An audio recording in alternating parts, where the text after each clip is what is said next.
Hello student, welcome back again to the Nishan Classes online digital platform. Now we will discuss the test series paper class 10th medium English medium RBSC. Solution first आएगा paper first है science 1 S1 इसको हम लोग बोलते हैं यहाँ पर.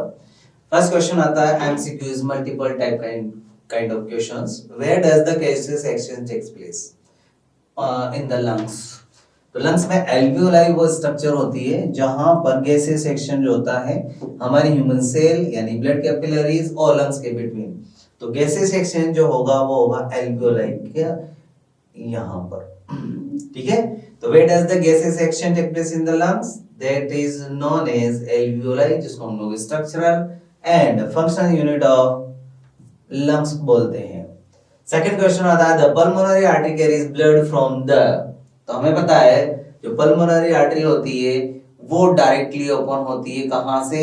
Right atrium से, सॉरी राइट वेंट्रिकल से, और राइट वेंट्रिकल से ये हार्ट से होते हुए लंग्स में ऑक्सीजनेशन के लिए डीऑक्सीजनेटेड ब्लड को कैरी करती है. तो पल्मोनरी आर्टरी कहां से लेकर जाएगी? हार्ट से लंग्स को डीऑक्सीजनेटेड ब्लड कैरी करके लेकर जाती है. तो आंसर आता है बी. नेक्स्ट क्वेश्चन आएगा हमारा थर्ड क्वेश्चन एमसीक्यूज का ही. Which enzyme present in saliva begins the digestion of starch? तो हमें पता है बक्कल कैविटी के अंदर, सलाइवा के अंदर सलाइवरी अमाइलेज होता है जो कि स्टार्च के डाइजेशन के लिए रेस्पॉन्सिबल होता है. तो हमारा आंसर आएगा बी अमाइलेज, जो कि हम लोग बोलते हैं सलाइवरी अमाइलेज. क्वेश्चन नंबर 4 है what is the primary function of villi in the small intestine? Villi actually में जो फिंगर लाइक प्रोजेक्शन होते हैं स्मॉल इंटेस्टाइन में पूरे में प्रेजेंट होते हैं ऑल काइंड ऑफ इंटेस्टाइन में. तो वहां पर ये डाइजेस्टेड फूड के एब्जॉर्प्शन के सरफेस एरिया को इंक्रीज करने के लिए होते हैं. तो एक्चुअली में ये एब्जॉर्प्शन ऑफ डाइजेस्टेड फूड के लिए रेस्पॉन्सिबल है. ऑप्शन आता है हमारा बी. नेक्स्ट क्वेश्चन है फिल इन द ब्लैंक्स. पहला आता है amoeba obtain food by the engulfing it by using. तो हमें पता है अमीबा जो है वो यहाँ पर एक इस तरह से स्यूडोपोडिया का प्रोडक्शन करता है जो कि फिंगर लाइक बोल सकते हैं आर्म काइंड ऑफ स्ट्रक्चर होती है, इनको बोलते हैं स्यूडोपोडिया. ये इसी के थ्रू फूड को एंगल्फ कर लेता है. तो आंसर आएगा हमारे यहाँ पर pseudopodia.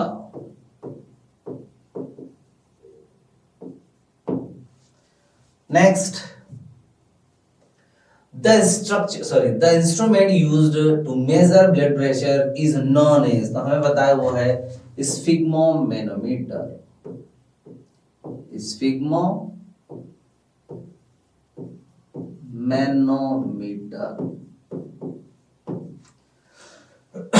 The main filter unit in the kidney are known as. तो हमें पता है नेफ्रॉन जो है वो स्ट्रक्चरल एंड फंक्शनल यूनिट होती है और यही यहाँ पर फिल्ट्रेशन के लिए रेस्पॉन्सिबल होती है. आंसर आता है हमारा नेफ्रॉन. ये था हमारे फिल इन द ब्लैंक्स.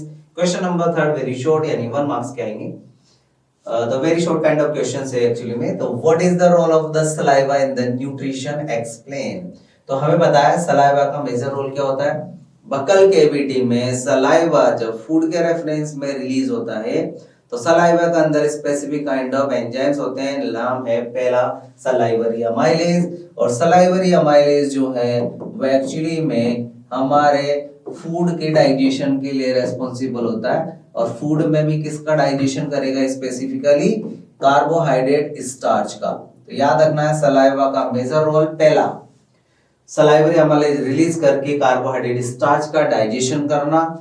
दूसरा ये हमारे एंजाइम के लिए एक मीडियम भी प्रोवाइड करता है बिकॉज ऑफ ये थोड़ा सा वेट होता है.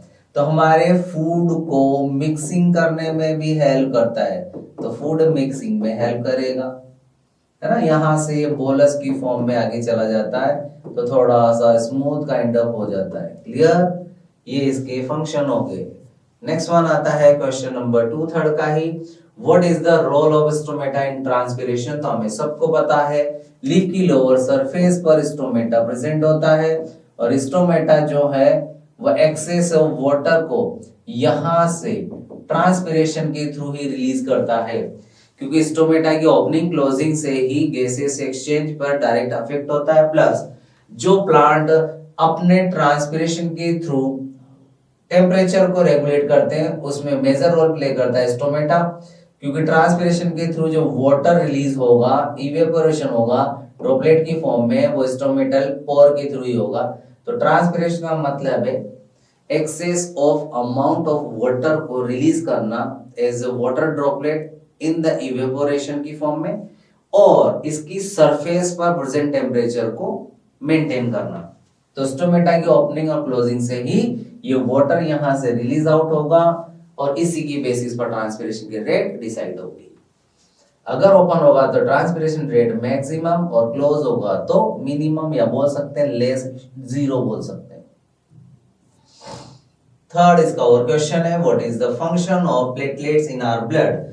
तो प्लेटलेट का मेजर रोल 10th लेवल पे हमने वहां पर डिसाइड किया था कि प्लेटलेट जो होती है वो एक्चुअली में ब्लड क्लोटिंग में हेल्प करती है। तो प्लेटलेट्स का मेन रोल क्या होता है, ब्लड में क्लोटिंग करना। तो ब्लड क्लोटिंग के लिए रेस्पॉन्सिबल है, सीधा आंसर यही देना है, ब्लड क्लोटिंग।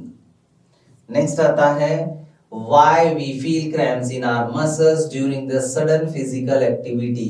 तो ये एक्चुअली में हम लोगों ने रेस्पिरेशन में स्टडी किया हुआ है कि एरोबिक एनारोबिक रेस्पिरेशन होता है। एरोबिक रेस्पिरेशन में पायरुविक एसिड जो होता है वो पायरुविक एसिड हमारी मसल्स के अंदर ऑक्सीजन की प्रेजेंस में कन्वर्ट हो जाता है CO2 plus H2O plus ATP में और 38 ATP का प्रोडक्शन करता है। ये होगा हमारा 38 ATP ऑक्सीजन की प्रेजेंस में। लेकिन सडनली जब हम लोग एक्सेस ऑफ अमाउंट में एक्सरसाइज कर लेते हैं, प्रोलॉन्ग्ड एक्सरसाइज कर लेते हैं, तो ये पायरुविक एसिड जो है वो एक्चुअली में O2 की प्रेजेंस में ऐसा होना चाहिए था, लेकिन एक्चुअली में क्या हो जाता है, हमारी बॉडी मसल्स के रेफरेंस में हम लोग बात करेंगे तो O2 जो है वो लेक हो जाती है, यानी कमी। क्योंकि हम लोग जितना प्रोलॉन्ग्ड एक्सरसाइज कर रहे हैं, फास्टर कर रहे हैं, तो उतनी ऑक्सीजन हम लोग गेट नहीं कर पाते, ऑक्सीजन लेक हो जाती है, यानी कमी हो जाती है। और ऑक्सीजन जैसे ही लेक होती है तो ये प्रोडक्ट बनने चाहिए थे, नहीं बनकर लैक्टिक एसिड फॉर्म हो जाता है। हम लोगों ने ये रिएक्शन में देखा हुआ है। तो जैसे ही लैक्टिक एसिड फॉर्म होगा, यहाँ पर कोई O2 रिलीज नहीं होती और 2 ATP का प्रोडक्शन होता है ओनली, तो काफी लो अमाउंट ऑफ एनर्जी है।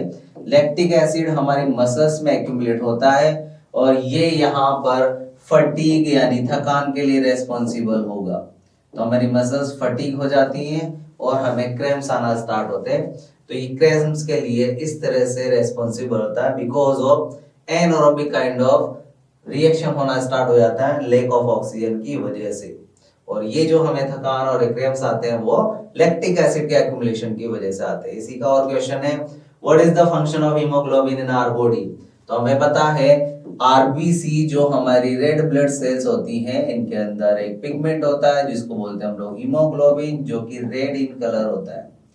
हमारी बॉडी के अंदर हम लोगों ने रेस्पिरेशन में स्टडी किया था, हीमोग्लोबिन ही है जो हमारे लंग्स से एल्वियोलाई से ट्रांसपोर्ट होने वाली ऑक्सीजन को ये ही होल्ड करके रखता है। यानी कि लंग्स की एल्वियोलाई से जो O2 ब्लड के अंदर आएगी वो ब्लड में आरबीसी में हीमोग्लोबिन के साथ बाइंड होती है और O2 का ट्रांसपोर्टेशन एक्चुअली में हीमोग्लोबिन के साथ बाइंड होकर एक कंपाउंड फॉर्म होगा जिसको हम लोग ऑक्सी हीमोग्लोबिन बोलेंगे। तो ये एक्चुअली में ऑक्सी हीमोग्लोबिन की फॉर्म में ट्रांसपोर्ट होगा। तो ये हमारी बॉडी में ऑक्सीजन और CO2 को ट्रांसपोर्टेशन करने में हेल्प करता है, जिसकी वजह से मैक्सिमम O2 जितनी सप्लाई होगी उतना ही हमारे फूड का ऑक्सीडेशन होगा और उतनी ही हम लोग एनर्जी ऑब्टेन कर पाएंगे। तो सीधा सीधा बोल सकते हैं ऑक्सीजन ट्रांसपोर्टेशन यानी गैसियस ट्रांसपोर्ट करना O2 CO2 दोनों को करेगा। O2 को तो बॉडी में ले जाएगा और सेल से CO2 को लाकर वापस एक्सक्रीट आउट करने में हेल्प करेगा। प्लस ये एनर्जी प्रोडक्शन में इनडायरेक्ट वे में रोल प्ले कर रहा है। जितनी ऑक्सीजन उतना ऑक्सीडेशन, उतना ही फूड से एनर्जी ऑब्टेन होगी। नेक्स्ट और क्वेश्चन आता है इसी का, डिफरेंस बिटवीन, डिफरेंशिएट करना एरोबिक एनारोबिक रेस्पिरेशन को। तो एरोबिक और एनारोबिक रेस्पिरेशन को अगर हम लोग डिस्क्राइब करें तो एरोबिक और एनएरोबिक में क्या डिफरेंस होगा। पहला मेजर डिफरेंस कि एरोबिक के अंदर जो है वो ऑक्सीजन की प्रेजेंस में होगा और ये जो है वो ऑक्सीजन के एब्सेंस में होगा, पहला। दूसरा पॉइंट आता है एरोबिक रेस्पिरेशन में कंप्लीट ऑक्सीडेशन होता है कार्बोहाइड्रेट का, तो कंप्लीट ऑक्सीडेशन हो जाएगा कंप्लीट ऑक्सीडेशन होगा किसका, कार्बोहाइड्रेट यानी कि ग्लूकोज का। यहां कंप्लीट ऑक्सीडेशन नहीं होता, कंप्लीट ऑक्सीडेशन नहीं होगा। थर्ड, एरोबिक रेस्पिरेशन में जो एनर्जी होती है वो मोर एनर्जी ऑब्टेन होती है, मोर एनर्जी, और एनर्जी का अमाउंट देखना कितना होता है 38 एटीपी। यहाँ पर लेस होती है कंपैरेटिवली और ये होती है ओनली 2 एटीपी। इसमें एग्जांपल ले सकते हैं हम लोग एरोबिक रेस्पिरेशन। चलो हमें एग्जांपल लेना है, 3 पॉइंट बहुत होते हैं इस क्वेश्चन के रेफरेंस में, तो ये डिफरेंशिएट करना है एरोबिक एनारोबिक रेस्पिरेशन। क्लियर। और एक और बोल सकते हैं एरोबिक रेस्पिरेशन जो होती है वो कहां पर होती है सॉरी, एरोबिक रेस्पिरेशन माइटोकॉन्ड्रिया में थी और एनारोबिक रेस्पिरेशन में फर्मेंटेशन के रेफरेंस में दो आंसर थे, ईस्ट और हमारी ह्यूमन मसल। तो एग्जांपल ले लेना वहां। Question number 5. Why it is necessary to separate oxygenated and deoxygenated blood in the human heart? हमें पता है ह्यूमन हार्ट का अगर हम लोग डायग्राम ड्रॉ करें तो ह्यूमन हार्ट जो होता है ये सेप्टा है। एक मिनट रुकिए।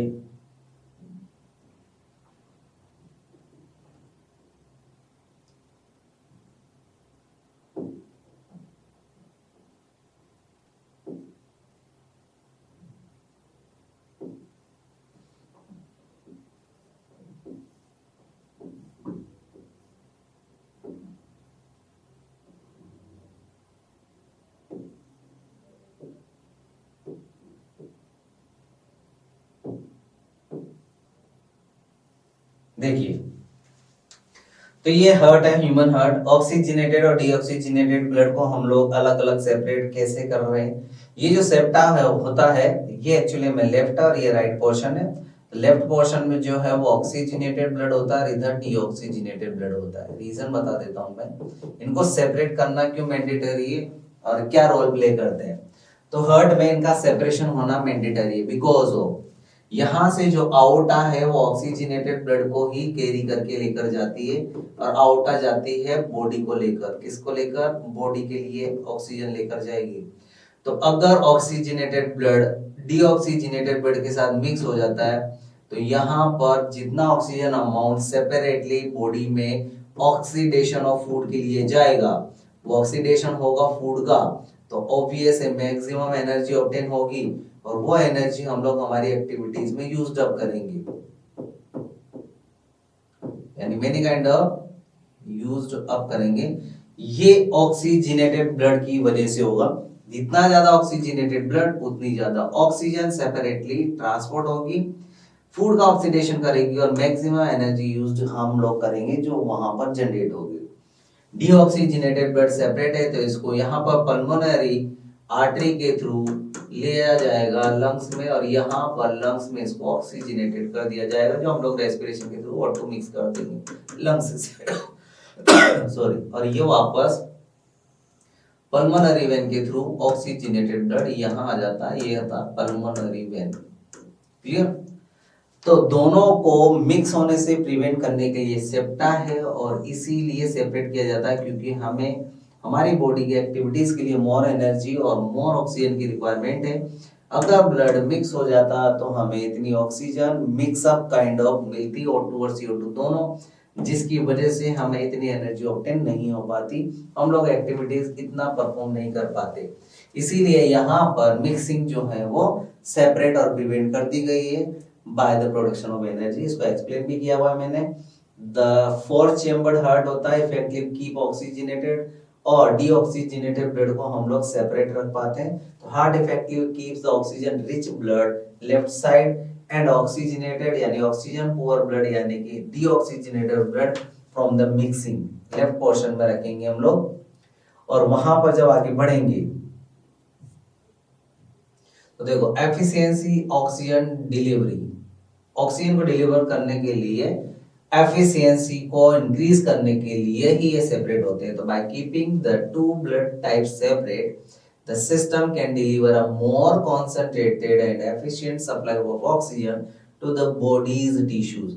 High energy demand होती है, तो this efficient delivery is crucial for the mammals and birds which have a high metabolic rate and constantly need a large amount of energy to maintain the body temperature. तो इसीलिए oxygen का supply होना maximum mandatory है energy के लिए, इसीलिए इनको separate रखना जरूरी है। मिक्सिंग हुआ था तो वो टू CO2 मिक्स हो जाएंगे, ऑक्सीजनेटेड ब्लड से प्योर ऑक्सीजन सप्लाई नहीं हो पाएगी और हमारे हीमोग्लोबिन के थ्रू ही होता है, तो हमें प्रॉपर एनर्जी ऑब्टेन नहीं हो पाएगी। Why do veins have a thin walls compared to arteries?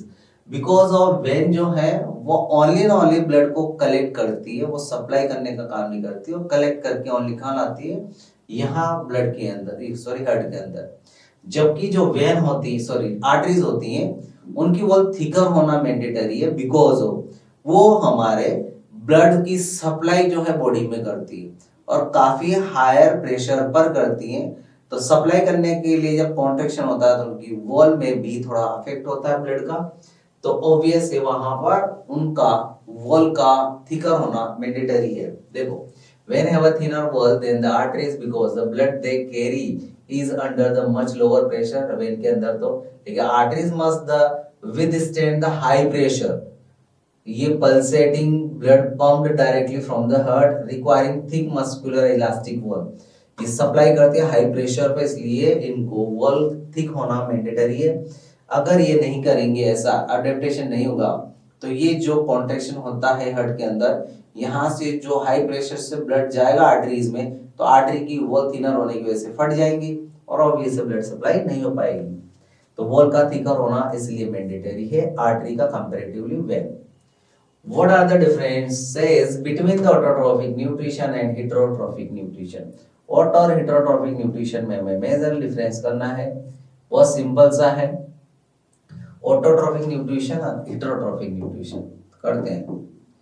ये ऑटोट्रॉफिक न्यूट्रिशन जो अपना फूड खुद सिंथेसाइज करेंगे, और हेटरोट्रॉफिक न्यूट्रिशन जो कि अदर पर डिपेंड करेंगे। Trophic nutrition,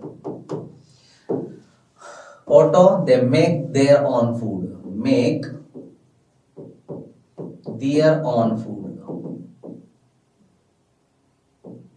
sorry, their trophic OWN on food।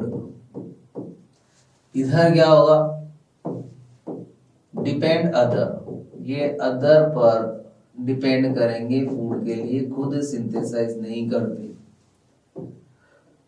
Autotrophic kind of nutrition में ये मेक करेंगे खुद फूड, और यहाँ पर जो है वो दूसरे पर डिपेंड करेंगे।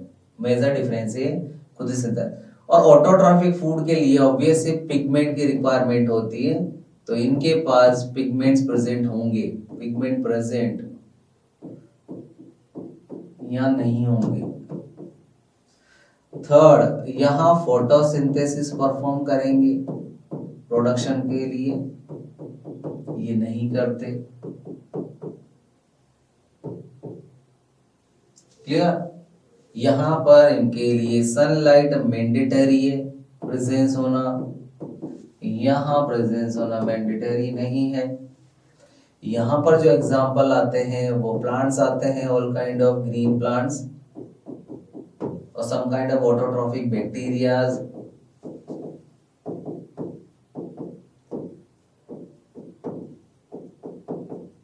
और यहाँ पर जो एग्जांपल आएंगे, यहाँ जो एग्जांपल आएंगे वो सारे हेटरोट्रॉफिक काइंड ऑफ एनिमल्स आएंगे, कुछ भी हो सकते हैं। क्लियर, तो ये ऑटोट्रॉफिक और हेटरोट्रॉफिक काइंड ऑफ न्यूट्रिशन में डिफरेंसेस है। यहाँ पर जो है ये अपना फूड खुद सिंथेसाइज करते हैं, वो नहीं करते, या पिगमेंट की रिक्वायरमेंट है या नहीं है, या फोटोसिंथेसिस होता है वो नहीं होता है, सनलाइट की रिक्वायरमेंट है वो नहीं है। ये प्लांट ऑटोट्रॉफिक बैक्टीरिया यहाँ पे एग्जांपल है, वहां पर ऑल काइंड ऑफ एनिमल्स को काउंट कर लिया जाएगा। Next, describe the step involved in the holozoic nutrition as seen as organism like amoeba और ह्यूमन। अमीबा और ह्यूमन में हमें डिस्क्राइब करना है होलोजोइक काइंड ऑफ न्यूट्रिशन।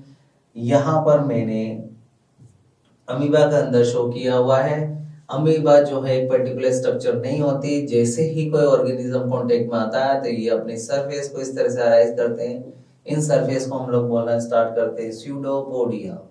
जैसे ही एंगल कर लेगा तो इसके अंदर ये वैक्यूल की फॉर्म में फॉर्म होगा, तो इसको बोलते हैं फूड वैक्यूल। तो ये फूड वैक्यूल की फॉर्म में अंदर चला गया है। यहाँ पर डाइजेशन होगा बिकॉज ऑफ यहाँ पर लाइसोसोम होता है। ये लाइसोसोम अपने एंजाइम्स को इसके अंदर रिलीज कर देगा वैक्यूल के अंदर, और वैक्यूल में ये प्रेजेंट ऑर्गेनिज्म डाइजेस्ट होगा। ये डाइजेस्ट हो गया। अब ये डाइजेस्टेड को हम लोग ये जो है इस वैक्यूल से एब्जॉर्ब कर लेंगे और ये आ जाएगा इसके बॉडी के अंदर। ये एब्जॉर्प्शन हो गया। जैसे ही एब्जॉर्प्शन होगा ये इसको यूटिलाइज कर लेंगे, एनर्जी के प्रोडक्शन वगैरह में गायब हो जाएगा। देखो गायब हो गया। अब ये होता है एसिमिलेशन। तो एब्जॉर्प्शन हो गया, एसिमिलेशन में देखो पूरा फूड गायब हो चुका है, इसने यूज्ड अप कर लिया। तो डाइजेस्टेड फूड को यूज्ड अप कर लेना, that is known as assimilation. Last one आता है इजेशन। जो वेस्ट मटेरियल बचा है फूड वैक्यूल की फॉर्म में होगा। ये फूड वैक्यूल इस तरह से यहाँ पर अटैच हो जाती है और इसकी सरफेस से इस तरह से इसको एक्सक्रेट आउट कर दिया जाता है। तो ये होता है एक्सक्रेशन, इजेशन बोलते हैं इसको। तो इंजेशन, डाइजेशन, एब्जॉर्प्शन, एसिमिलेशन और इजेशन, इन 5 प्रोसेसेस में इनका डाइजेशन हो जाता है कंप्लीट। ह्यूमन बीइंग के रेफरेंस में भी सेम ही होता है, बस थोड़ा सा ह्यूमन बीइंग के रेफरेंस में हमें स्टेप्स इंक्रीज करनी पड़ेंगी। तो इसके अंदर इंक्रीज करना हो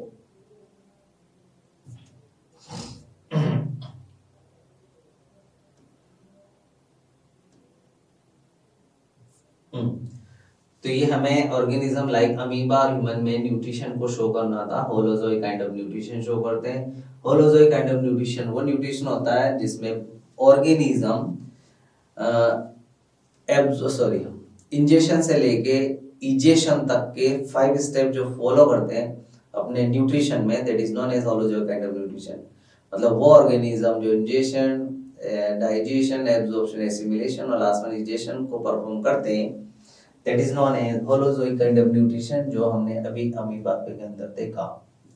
नेक्स्ट आता है क्वेश्चन नंबर और इसी का list and explain for different methods of the excretion used by the plants to get rid of waste product. Waste product से छुटकारा कैसे प्लांट पाते हैं वो हमें प्रोसेस या मेथड बताने। Plant use for main methods for the excretion, transpiration, guttation, stomata and storage, shedding. Transpiration में स्टोमेटा के थ्रू एक्सेस ऑफ वाटर को रिलीज कर दिया जाता है इवेपोरेशन की फॉर्म में। फिर सर्दियों में देखना जो लीफ है उस पर कुछ वाटर ड्रॉपलेट जो होती हैं वो ऐसे बूंद की फॉर्म में आ जाती हैं।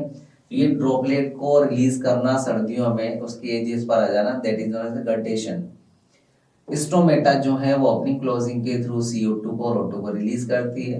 रेस्पिरेशन में CO2 एज अ वेस्ट होता है और स्टोमेटा में एज अ O2 वेस्ट होता है। तो स्टोमेटा उन गैसेस को एज अ वेस्ट की फॉर्म में रिलीज करती है। स्टोरेज और शेडिंग, कुछ वेस्ट मटेरियल है जो स्टोर हो जाते हैं जिनको बाद में उन पर्टिकुलर ऑर्गन के थ्रू शेड कर दिया जाता है। जैसे लीफ के अंदर स्टोर हो गया वेस्ट मटेरियल, लीफ जब फोल्ड डाउन होगी तो उसी के साथ वो शेड हो जाएगा।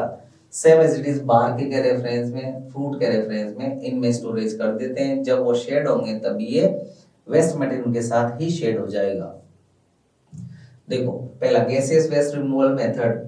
Plant release gases waste product like oxygen जो कि फोटोसिंथेसिस में वेस्ट है, और कार्बन डाइऑक्साइड रेस्पिरेशन में, तो इस तरह से वो स्टोमेटा के थ्रू रिलीज कर दिया जाएगा। ये साफ एक्सप्लेनेशन दिया हुआ है, देख लो एक बार, आप पॉज करके इसको लिख सकते हैं। सेकंड था कि स्टोरेज एंड शेडिंग मेथड। तो इसमें वेस्ट प्रोडक्ट जो होते हैं वो स्टोर हो जाते हैं स्पेसिफिक प्लांट पार्ट्स में, जैसे मैंने बोला था लीव्स में, फ्रूट में, सीड में, जिनको प्लांट एक्सक्रीट आउट करना चाहता है या खराब हो गए हैं तो वहां पर स्टोर कर देगा। जब वो पर्टिकुलर पार्ट फोल्ड डाउन होगा उसी के साथ वो वेस्ट मटेरियल भी एक्सक्रीट आउट कर दिया जाएगा। आप पॉज करके इसको रीड आउट कर सकते हो और लिख सकते हो, मैंने थियोरेटिकल इसको शो किया हुआ है।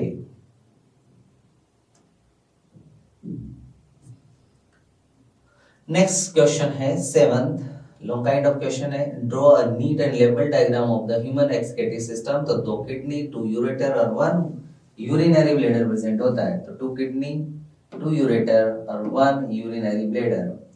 ये किडनी में प्रेजेंट जो भी यूरिन होगा वो यूरेटर यहाँ से कलेक्ट करके लाएगी यूरिनरी ब्लेडर में। जैसे ये फिलअप होगा तो यूरेथ्रा के थ्रू उसको एक्सक्रेट आउट कर दिया जाएगा। ये मेजर पार्ट होते हैं। नेक्स्ट आता है इसी में second question, explain the process of urine formation in the human kidney. पहला यहाँ पर याद रखना है, इसके कुछ स्टेप्स होते हैं। पहला स्टेप आता है ग्लोमेरुलर फिल्ट्रेशन। यहाँ पर एक डायग्राम भी शो किया हुआ है मैंने, ये देखो, मैं थोड़ा समझा देता हूँ फिर इसको रीड आउट करते हैं। यहाँ पर एक्चुअली में इसके अंदर नेटवर्क होता है आर्ट्रियोल का, ये आर्ट्रियोल 2 टाइप की है। पहला ये ब्रॉडर और ये नैरो, याद रखना है। Keep this thing in your mind please, always remind this. ये होगा आर्ट्रियोल का नाम एफरेंट, और ये है ओनली इफरेंट। स्पेलिंग सेम रहनी है, ए और ई का डिफरेंस है। एफरेंट आर्ट्रियोल से जो ब्लड जाता है तो जितना, बिकॉज ऑफ ये ब्रॉडर है तो इसका अमाउंट ज्यादा है आने का, और ये नैरो है तो ब्लड उतना पास आउट नहीं हो पाएगा, क्योंकि नैरो वन है तो वो यहाँ पर एक्युमुलेट होना स्टार्ट होता है इस नेटवर्क में। तो ये ब्लड आर्ट्रियोल का जो नेटवर्क है that is known as glomerulus. इसको क्या बोलते हैं हम लोग? ग्लोमेरुलस बोलेंगे, ये ग्लोमेरुलस। ग्लोमेरुलस जब यहाँ पर ब्लड एक्यूमुलेट होना स्टार्ट होता है तो ये एक्चुअली में ट्रांस मेम्ब्रेन होती है। इस मेम्ब्रेन के through some kind of substance जो वेस्ट प्रोडक्ट है वो आ जाते हैं इस चंदा मामा के अंदर, जो कि इस तरह से का काइंड ऑफ स्ट्रक्चर है। इसको बोलते हैं बॉमन्स कैप्सूल। इसका नाम है बॉमन्स कैप्सूल। ये बॉमन्स कैप्सूल जो है इसके अंदर ये फिल्ट्रेट आ गया, ग्लोमेरुलस से आया तो इसको बोलते हैं ग्लोमेरुलर फिल्ट्रेट। ये वाला पोर्शन जो हाईली कोल्ड दिख रहा है ये पीसीटी होता है। ये जो यू शेप में दिख रहा है ये लूप ऑफ हेनले होता है। हेनले साइंटिस्ट का नाम है। इसकी 2 है, ये है डिसेंडिंग और ये है असेंडिंग आर्म, और ये हाईली कोल्ड फॉर्म वापस स्टार्ट हो जाता है, इसको बोलते हैं डीसीटी, और ये होती है कलेक्टिंग डक्ट। तो देखो ये ग्लोमेरुलर फिल्ट्रेट जो यहाँ ग्लोमेरुलस से फिल्टर होके आया है पीसीटी में जाएगा। अब क्या होता है कि इस ब्लड में some kind of waste material के साथ साथ कुछ बेनिफिशियल एलिमेंट भी होते हैं। वो बेनिफिशियल एलिमेंट जो है वो इसमें आ जाते हैं, like glucose, amino acid, potassium ion, calcium ion, water, ये सब कुछ। तो यहाँ पर क्या होता है, यहाँ से इन बेनिफिशियल एलिमेंट को कॉन्सेंट्रेशन की बेसिस पे एब्जॉर्प्शन कर लिया जाता है। तो यहाँ पर सबसे पहले हुआ है अल्ट्रा फिल्ट्रेशन। पहला प्रोसेस होता है अल्ट्रा फिल्ट्रेशन का मतलब होता है काफी माइन्यूट मॉलिक्यूल्स ही यहाँ से पास आउट हो पाएंगे। बिगर वन कार्बोहाइड्रेट, फैट ये नहीं, ना ही यहाँ से ब्लड सेल पास आउट होंगे, ओनली वेस्ट मटेरियली, और ये सम काइंड ऑफ जो नाम दिए हुए हैं ये ही पास आउट हो पाएंगे। माइन्यूट काइंड ऑफ होने की वजह से इसको अल्ट्रा फिल्ट्रेशन बोला जाता है। फिर आता है ट्यूबुलर एब्जॉर्प्शन। ये ट्यूबुलर एब्जॉर्प्शन रीएब्जॉर्प्शन है। पहला एब्जॉर्प्शन यहाँ हुआ था, सेकंड टाइम यहाँ हो रहा है, जो कि यहाँ से higher concentration to low concentration ये बेनिफिशियल एलिमेंट हमारे टिश्यूज में ब्लड में डाल दिए जाते हैं, क्योंकि इसके सराउंडिंग टिश्यूज और सेल होंगी तो ये सारे element high to low concentration region इधर आ जाएंगे ब्लड कैपिलरीज में टिश्यूज की, और पूरी बॉडी में सर्कुलेट कर दिए जाएंगे, जहाँ पर इनको यूज अप कर लिया जाएगा, है ना। तीनों जगह होता है, पीसीटी पे, लूप ऑफ हेनले, टीसीटी पर। ये रीअब्जॉर्प्शन हो रहा है, देखो यहाँ पर पीसीटी में ग्लूकोज, अमाइनो एसिड, पोटेशियम क्या हुआ, कैल्शियम आयन का, और यहाँ पर वाटर का रीअब्जॉर्प्शन हुआ, यहाँ सोडियम का रीअब्जॉर्प्शन हुआ। डीसीटी में भी देखो हाइड्रोजन और पोटेशियम का रीअब्जॉर्प्शन हुआ, है ना। तो इस तरह से रीअब्जॉर्ब कर लिया जाएगा बेनिफिशियल एलिमेंट को। बाकी के ज्यादा जो है जितने भी हैं वो वेस्ट ही बचने वाले, उनको कलेक्ट कर लिया जाएगा कहाँ, यूरिनरी इज कलेक्टिंग डक्ट में, नेफ्रॉन बोलते हैं इसको। कलेक्टिंग डक्ट में अब यूरिन ही यूरिन है, जिसको ले जाया जाएगा किडनी से यूरेटर के थ्रू यूरिनरी ब्लेडर में और स्टोर कर लिया जाएगा। जब वो फिलअप हो जाएगा तो हम लोग यूरिनेशन के लिए जाकर उसको पास आउट कर देंगे। तो ये था रीअब्जॉर्प्शन। एक होता है ट्यूबुलर सिक्रेशन। ये ट्यूबुलर सिक्रेशन में क्या होगा, ये जो इफरेंट आर्टरी है ये एक नेटवर्क बनाती है पीसीटी, लूप ऑफ हेनले और डीसीटी के सराउंडिंग। कभी कभी क्या होता है, कुछ वेस्ट मटेरियल सारे ही पास आउट नहीं हो पाते, वो आगे निकल जाते हैं। तो या का अगर निकल गए और इनको वापस रीअब्सॉर्ब नहीं किया गया तो ये हमारी बॉडी के सर्कुलेशन में घूमते रहेंगे और ये वेस्ट मटेरियल हमें कहीं जाकर ऑब्वियसली हार्म कर सकते हैं, वो बैक्टीरिया वगैरह कुछ भी हो सकते हैं। तो एक अडेप्टेशन और दे दिया कि यहाँ पर ये इनके सराउंडिंग लिपटी हुई है ना। तो ये पीसीटी से टच में इधर यहाँ और यहाँ पूरा टच या कनेक्टेड नहीं होता, हल्का सा ऐसे। तो high to low concentration region in tubular और इस ब्लड कैपिलरीज के नेटवर्क जो है वापस में अटैच्ड है थोड़ा थोड़ा सा।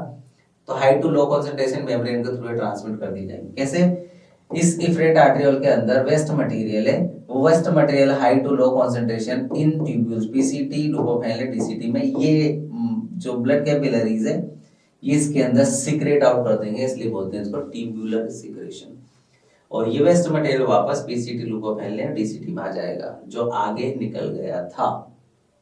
तो इस तरह से ये पूरा प्रोसेस होता है कंप्लीट और लास्ट में बन जाता है यूरिन, जिसमें ओनली एंड ओनली वेस्ट ही होगा और इस तरह से उसको कलेक्ट कर लिया जाएगा और यूरिनरी ब्लैडर के थ्रू बाहर एक्सक्रीट आउट कर दिया जाएगा। तो वही है, ये देखो ग्लोमेरुलर फिल्ट्रेशन में blood pressure forces water and the small solutes including waste product and useful substances, बोला था मैंने, from the blood in the glomerulus into the Bowman's capsule forming a filtrate.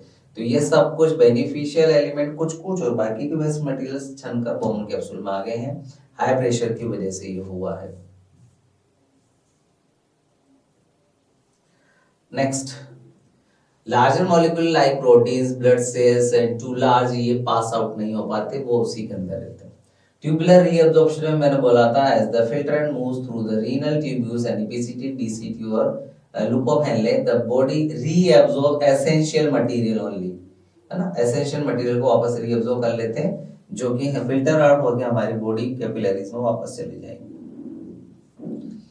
Useful substances like glucose है, amino acid है, most of the water है, salts है, इनको transfer कर दिया जाता है from the filtrate back into the blood, हमारे ब्लड में वापस आ जाता है। This process can occur through the passive back diffusion and active transport which uses energy. तो इन पीसीटी, डीसीटी वगैरह के थ्रू ये रीअब्सॉर्ब जब किया जाएगा तो ऑब्वियसली ये एनर्जी के थ्रू ही वहां पर डिफ्यूजन के थ्रू भेजेंगे, तो इसमें कई बार क्या होता है एनर्जी यूज्ड अप हो जाती है। ट्यूबुलर सेक्रेशन जो कि मैंने बोला था इफरेंट आर्टेरियल आगे जाके उन पर लिपट जाती है। तो after reabsorption the remaining filtrate content waste product it removes from the collecting duct to become urine. During this process, specific waste product access out urine like hydrogen, potassium, other unwanted substances actively secreted from the blood into the tubules. तो वो जो blood capillaries का network यहाँ बनाया था मैंने, उनके through यहाँ पर सीक्रेट आउट कर दिया जाएगा। PCT, loop of Henle, DCT उसको होल्ड करके वापस यूरिन का फॉर्मेशन कर देंगे, क्लियर, एक्सक्रीट आउट कर देंगे। तो ये था क्वेश्चन नंबर 7 में यूरिन का formation. Then second one, last one आता है state two vital function of the kidney. Kidney के दो फंक्शन बताने। Two vital function of the kidney are the filtrate waste product from the blood to be excrete out as urine and regulate करना body fluid and excretory balance और electrolyte balance. ये हमारे body के अंदर electrolyte balance को भी amount को भी बैलेंस करते। देखो यहाँ पर सोडियम को बाहर निकाल दिया, वहां पर सोडियम को रीअब्सॉर्ब कर लिया था वाटर, तो ये कॉन्सेंट्रेशन को मेंटेन करने में भी हेल्प करते हैं इलेक्ट्रोलाइट की। चलो ठीक है, तो ये था what is the function of the nephron as a structure and function unit of the kidney. Describe the process filtration और reabsorption in the nephron. Next question और क्वेश्चन है इसका। तो देखो नेफ्रॉन का मेन फंक्शन था, ये स्ट्रक्चरल फंक्शन यूनिट की तरह वर्क करती है। साफ लिखा what is the function of the nephron as structural and function unit. Structural unit ये रेस्पॉन्सिबल होता है for the forming urine by the filtrating blood and regulating blood composition, regulate filter through the reabsorption and filtration. तो ये nephron का structural and function unit as a kidney की form में function है। फिर बोला इसने सेकंड वाले में describe the process of filtration and reabsorption in nephron. Filtration में ब्लड फिल्टर्ड आउट हुआ था, ग्लोमेरुलस से सारा फिल्टर ब्लड कलेक्ट होकर वेसल्स के थ्रू कहाँ जाता है, नेफ्रॉन के बोमेन्स कैप्सूल में। तो blood enter the glomerulus, a cluster of tiny blood vessels within the nephron. High pressure force water waste products and the small solute like sodium, potassium and glucose through the thin wall of the glomerulus. These filtered substance enter the Bowman's capsule, creating a fluid. Collect the ultrafiltrate. Larger molecules such as protein, blood cells remain in the blood vessels, वहीं रह जाती हैं because they are the too large pass through the filter. तो भी ऐसे Bowman's capsule में केवल छोटा मॉलिक्यूल ही पास आउट होकर आते हैं, बाकी के प्रोटीन, कार्बोहाइड्रेट और जो सेल्स थी ब्लड वो रिमेन रह जाती है वहीं। बोमन कैप्सूल में वो फिल्टर्ड आउट नहीं होते बिकॉज ऑफ लार्जर मॉलिक्यूल है। रीअब्जॉर्प्शन में मैंने बोल दिया था साहब, इन ट्यूबुलर के थ्रू ये कुछ बेनिफिशियल एलिमेंट जो आ गए थे उनको रीअब्जॉर्ब कर लिया जाता है अल्ट्राफिल्ट्रेशन के बाद। The ultrafiltrate moves from the Bowman's capsule into the renal tubule. As the fluid passes along the tubule, a blood vessel that run along it absorbs most of water. देखो most of water का reabsorb कर लिया है, most of the water as well as essential nutrients like glucose और amino acid को भी यहाँ पर reabsorb कर लिया, हमारे काम आएंगे। This process can be active or passive. Some substances are pumped out to the tubule while the water follows them by osmosis. Water तो ऑस्मोसिस के थ्रू आ जाएगा और बाकी के को हम लोग एनर्जी यूज करके और ऑब्वियस एक्टिव और पैसिव ट्रांसपोर्टेशन के थ्रू इनको पास आउट कर देंगे। The remaining fluid which contain the concentrated waste as excess water becomes urine and it continues to the collecting duct, यहाँ आ जाएगा और इसको हम लोग बाहर निकाल देंगे। ठीक है, तो इस तरह से यूरिन का फॉर्मेशन हो जाएगा। तो इस तरह से ये यूरिन का फॉर्मेशन हो जाएगा। ये था हमारे 10th RBSC का टेस्ट सीरीज का फर्स्ट पेपर, साइंस फर्स्ट बोलते हैं इसको हम लोग, S1 से डिनोट करते हैं। तो ये था हमारा 10th RBSC S1 of test series paper solution 2025 and 2026 session. Next में हम लोग मिलेंगे 10th के ही इसी पेपर में, लेकिन साइंस 2 यानी S2 के साथ। तब तक के लिए खुश रहिए, मस्त रहिए, निशान के साथ पढ़ते रहिए।